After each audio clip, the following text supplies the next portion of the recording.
जय हिंद। आज के इस वीडियो में हम लोग देखेंगे जो समानांतर श्रेणी के जो प्रश्नावली 5.3 है, कह रहा है कि एपी के एन पदों का योग से आधारित यानी योग पर आधारित जो प्रश्न होते हैं उनको हम लोग देखेंगे।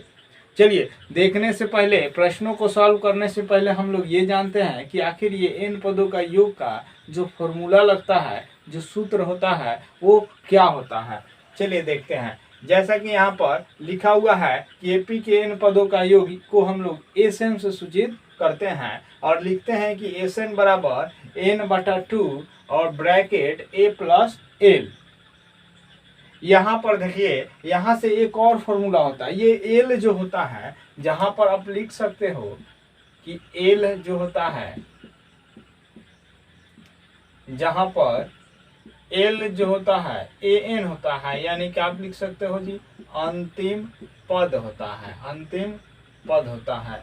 ए क्या है जी, तो ए जो है प्रथम पद है, प्रथम पद है। और एन जो है पदों की संख्या है। एन जो है क्या है जी, तो पदों की संख्या है, पदों की संख्या है। और एस एन क्या है, एन पदों का योग है। चलिए, अब इस तरह से अगर अंतिम पद दे, प्रथम पद दे और पदों की संख्या दे, तो आप एन पदों का योग आसानी से ज्ञात कर सकते हैं। ये वाला फॉर्मूला लगाइएगा, एस एन बराबर n/2 इंटू ए प्लस एल। लेकिन अगर आपको अंतिम पद पता ही नहीं हो, लेकिन सार्व अंतर पता हो आपको, यानी कि डी का वैल्यू पता हो, तो कौन सा फॉर्मूला लगाएंगे। तो चलिए देखते हैं कौन सा फॉर्मूला लगाएंगे।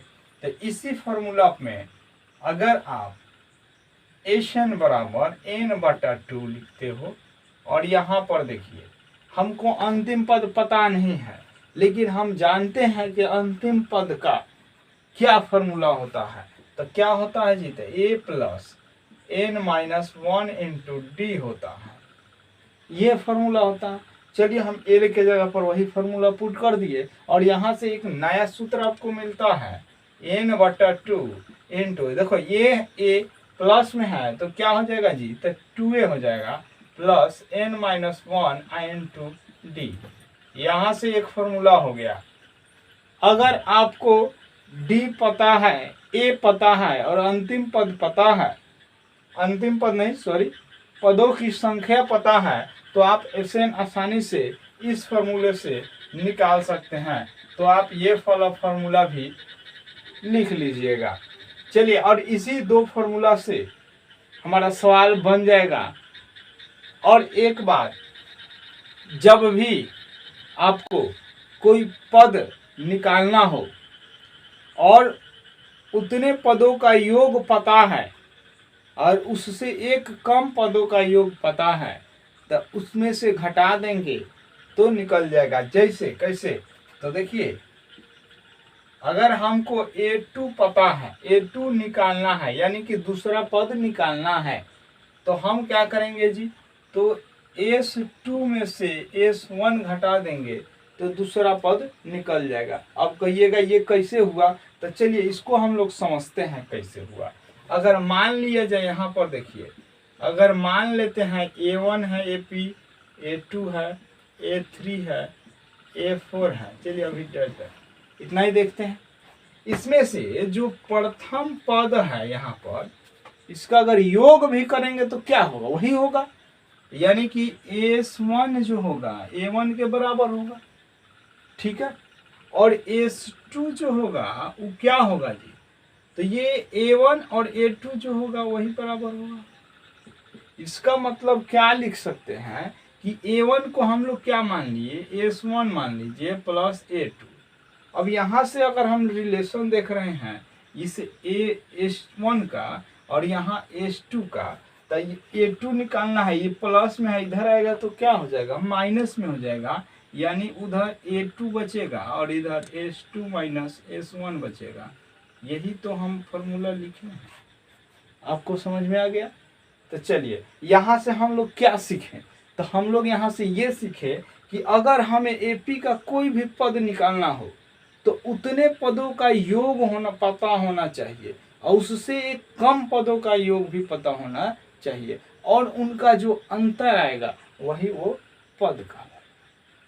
ठीक है, चलिए अब हम लोग एनसीईआरटी के 5.3 के बारी बारी से हम लोग सवाल देखते हैं किस तरह से इन पदों के योग पर आधारित प्रश्न हम हल करेंगे और आप भी हल कीजिएगा। देखिए पहला प्रश्न कह रहा है, पहला जो प्रश्न है ये कह रहा है कि निम्नलिखित समानांतर श्रेणियों का योग ज्ञात कीजिए और एक नंबर जो प्रश्न है दिया है 2, 7, 12 डैश डैश 10 पदों तक। यहां पर देखिए जो प्रश्न एक नंबर कह रहा है, जो एक नंबर जो प्रश्न है इसमें प्रथम पद यानी कि आप क्या लिख सकते हैं, तो हल आप लिख दीजिएगा और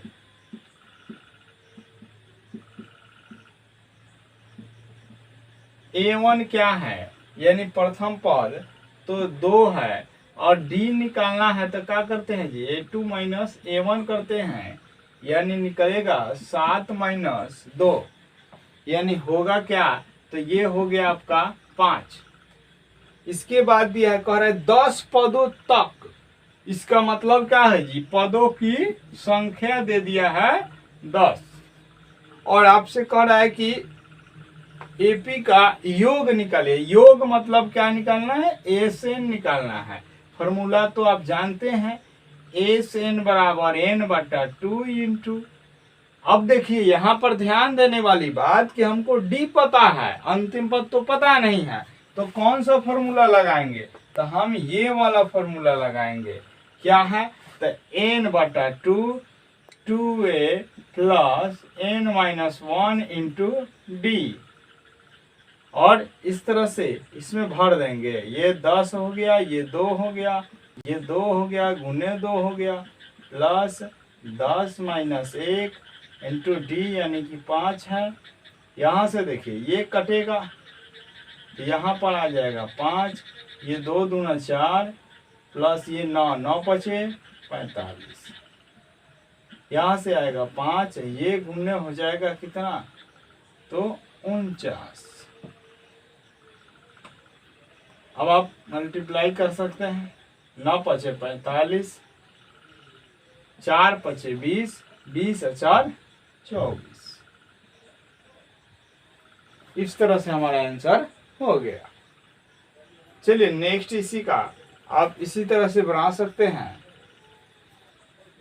फिर यहां पर देखिए जो 2 नंबर प्रश्न है,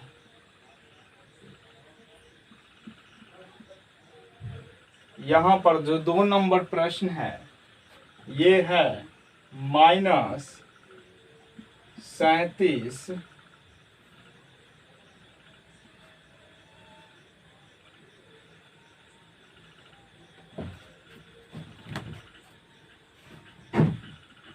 -33 है, -29 है, 12 पदों तक कह रहा है।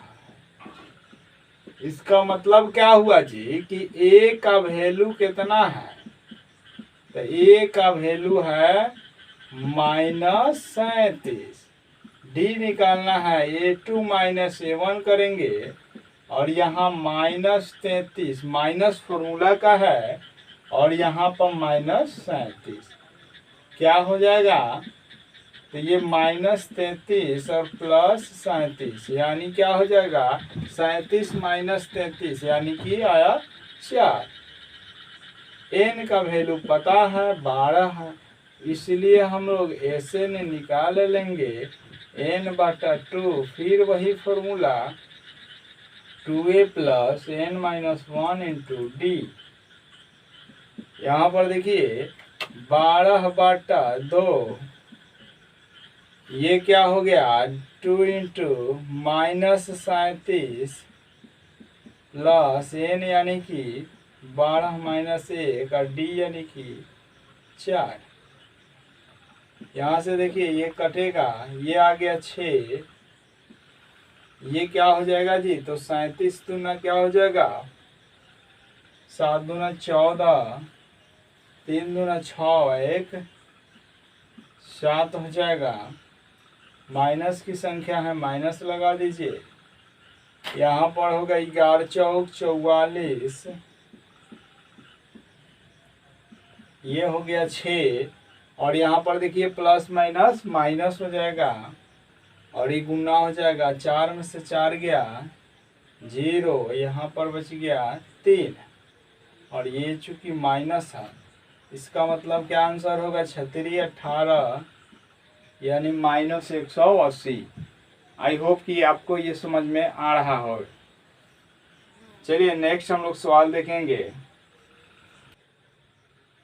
देखिए अब हम लोग देखेंगे कि जो 2 नंबर का 1 नंबर जो प्रश्न है, देखिए इस तरह से कह रहा है कि 7 + 10.1/2 + 14 + डैश डैश 84 और इनके n पदों का योग निकालना है।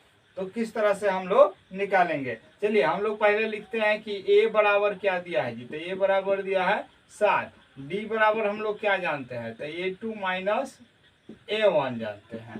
तो यहाँ पर देखिए 10 दूना 20 है 1, 21 बट्टा का हो जाएगा जी 2 हो जाएगा, और माइनस क्या करेंगे तो 7। यहाँ से देखिए एलसीएम जैसे ही लेते हैं तो यहाँ 2 हो जाएगा, ये 21 - 7 दूना 14, यानी क्या आ गया जी 7 दूना 14, यानी कि आया 7/2। 7/2 डी का वैल्यू आ गया। और देखो एल दिया है, यानी कि अंतिम पद दिया है, एल कहिए या ए एन कहिए, दोनों बात बराबर है। यहाँ पर हमारा दिया है क्या 84 दिया है। देखिए जब तक हमको एन का वैल्यू पता नहीं होगा एस एन नहीं निकाल सकते हैं, इसीलिए हम क्या करेंगे जी, इस ए एन का मदद लेंगे और एन निकालेंगे। चलिए हम लोग क्या लिख सकते हैं, तो लिखेंगे कि चूंकि ए एन बराबर a + n-1 इंटू डी होता है, यहाँ इसके जगह पर 84 लिख देंगे, ये 7 हो गया, और ये नहीं पता है, और डी पता हो गया है 7/2। यहाँ से क्या करेंगे, ये 84 हो गया, ये -7 हो जाएगा, ये प्लस में है बराबर के साइड आएगा तो माइनस में, ये n-1 इंटू 7/2। यहाँ से जैसे ही घटाएंगे हम क्या आ जाएगा, तो 14 में से 7 गया, और यहाँ पर 7 आ गया। और यहाँ पर देखते हैं ये इधर क्या हो जाएगा, n-1 इंटू 7/2, इधर चूंकि गुना में है इधर आएगा तो भाग में हो जाएगा। तो देखिए 77 गुने 2 हो जाएगा बटा 7, यानी 7 ऊपर था तो नीचे आ जाएगा बराबर के इस साइड आएगा तो, और 2 नीचे था तो ऊपर चल जाएगा। यहाँ पर क्या बचेगा जी, तो n-1। अब देखिए यहाँ से 7 से कटेगा ये, तो क्या हो जाएगा 11 हो जाएगा, 11 दूसरा क्या हो जाएगा जी, यानी कि 11 दूना 22 हो जाएगा। क्योंकि यहाँ पर देखिए 1 जो है माइनस में है, बराबर के इस साइड लाएंगे तो ये क्या हो जाएगा जी प्लस में, तो इधर क्या बचेगा केवल 1। अतः हमारा n का वैल्यू क्या आ गया जी 23 आ गया। देखिए अब हम क्या करेंगे जी, यहाँ पर लिख सकते हैं, अब हम लोग लिखेंगे एस एन बराबर, तो n/2 इंटू ए, अब प्लस का हो जाता है जी एल हो जाता है। यहाँ से देखिए n का वैल्यू आ गया 23/2, ए का वैल्यू 7 प्लस एल का वैल्यू 84। यहाँ से देखिए ये 23/2, ये जोड़ देंगे 7 × 4 11 का 1, और 8 1 9 हो गया। अब देखिए यहाँ पर कटेगा तो हिले नहीं, अब क्या करेंगे गुना कर देंगे, तो गुना कर दीजिए 23 से 91 में, तो देखिए यहाँ पर कर सकते हैं आप, 3 9 × 27, 2 9 दूना 18, 3 9 10, यानी आ गया 20/93/2। अब क्या कर दीजिएगा आप, तो या तो इतना आंसर छोड़ सकते हैं या इसको पूर्णांक में बदल दीजिए, 2 से भाग देंगे, 2 एकम 2, 0 आएगा तो यहाँ पर भी 0 लिखेंगे, 2 चौके 8, 1 बच गया, 2 छक्के 12 बच गया 1, तो यहाँ पर इस तरह से ये आपका आंसर हो गया। चलिए, तो इस तरह से आप 2 नंबर का सभी प्रश्नों को आप आसानी से हल कर सकते हैं। चलिए, नेक्स्ट हम आपको ये बता रहे हैं कि जो 3 नंबर का जो 1 नंबर प्रश्न है इसको देखते हैं। देखिए, जो 3 नंबर का जो प्रश्न है 1 नंबर, ये कह रहा है कि a का वैल्यू दे दिया है 5, d का वैल्यू दे दिया है 3 और an भी दे दिया है। an कितना दिया है जी 50, और पूछ क्या रहा है आपसे, तो n का वैल्यू पूछ रहा है और sn भी पूछ रहा है। देखिए, अब जब भी ऐसा प्रश्न आपको दे दे तो आप करिएगा क्या, तो आप देखिएगा पहले हमारे पास है क्या, उसके बाद देखिएगा कि निकालना क्या है। ठीक है, अब देखिए यहाँ पर हमारे पास a है, d है, an है। अब देखिए, जब तक n नहीं पता होगा sn तो निकाल नहीं सकते हैं, इसलिए पहला स्टेप क्या करेंगे कि n निकालेंगे। तो n निकालने के लिए हम किसका मदद लेंगे, तो an का मदद लेंगे। a plus n minus 1 into D. यहाँ से देखिए इसका वैल्यू दिया हुआ है, इसका भी वैल्यू दिया हुआ है, इसका निकालना है और इसका भी दिया हुआ है। यहाँ से इधर आएगा प्लस में है, इधर आएगा तो माइनस हो जाएगा, और इधर n माइनस 1 इंटू ये बचेगा। इसको घटाइएगा जैसे ये तो 45 हो जाएगा, और ये n माइनस 1 इंटू ये जो है 3 है। देखिए गुना में है 3, इधर आएगा तो भाग में आ जाएगा, यानी n माइनस 1 बराबर 45/3 हो जाएगा। ये जैसे काटेंगे 15 या 45 होता है, n माइनस 1 बराबर 15। तो या n बराबर, ये माइनस में 1 है, बराबर के उसर जाएगा तो प्लस में हो जाएगा, यानी 15 1, यानी कि क्या हो गया आंसर जी 16। n का वैल्यू आ गया 16। अब जैसे ही n का वैल्यू आया हम Sn आराम से निकाल सकते हैं। लिखेंगे कि अब Sn बराबर n/2 into a plus l। यहाँ से देखिए n का वैल्यू आया 16/2 इंटू a का वैल्यू 5 प्लस n का वैल्यू क्या है जी, तो 50 है। यहाँ से कटेगा, ये 2 8 16, और ये कितना हो गया जी, तो 55 हो गया। अब यहाँ से क्या कर देंगे, मल्टीप्लाई कर देंगे, यानी कि 8 5 40 के 0 हासिल, 4 8 5 40 और 4 क्या हो जाएगा, तो 44 हो गया। यही हमारा आंसर हो गया। आई होप कि आपको ये समझ में आ रहा होगा।